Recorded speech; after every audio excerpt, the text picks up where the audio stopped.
Paradoxes. The difference between professionals and amateurs is usually defined in terms of payment.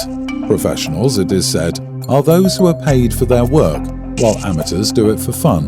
In my view, this definition is misleading. People in the State Department or in the CIA are also paid, but are they professionals?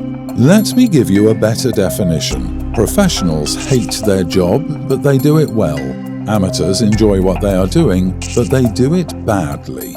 Vladimir Bukovsky, America's Crack-Up in Orthodoxy, The American Spectator Anniversary Anthology, Harper & Row, 1987.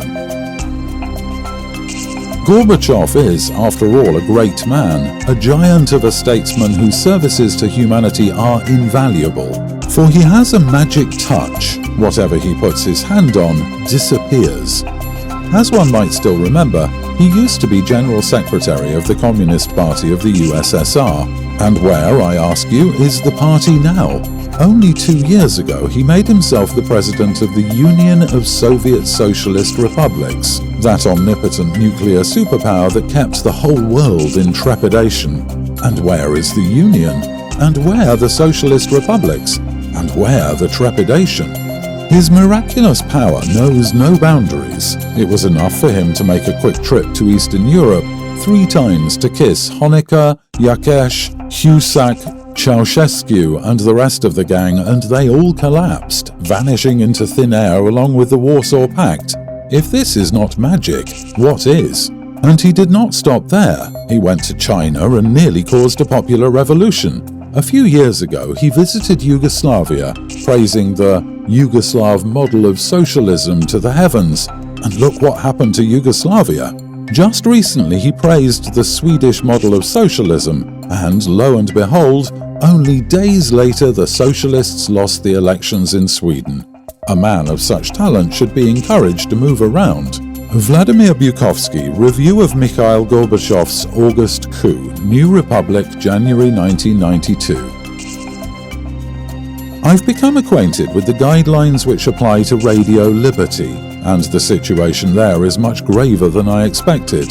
Those guidelines remind me of instructions I've come to know, laid down by the Minister of Internal Affairs of the Soviet Union. Take the guideline, for instance, under which all employees are forbidden to convey any information which could be remotely construed as an encouragement to escape from the Soviet Union. How can you interpret such a guideline? Take, for example, the case of Vladimir Maximov, who now lives very successfully in Paris, where he publishes Continent. If you describe his life in Paris, then you cannot help but break the guideline, for just by describing it, you are in effect encouraging other authors to defect from the Soviet Union. Vladimir Bukovsky in an interview to National Review, April 1977.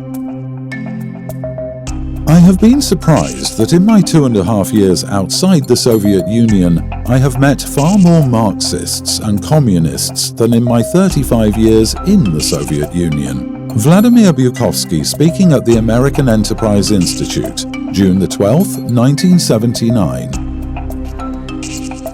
It took hundreds of thousands of years of evolution and mutation for man to escape the animal condition. To return man to the animal condition, not a single mutation is needed.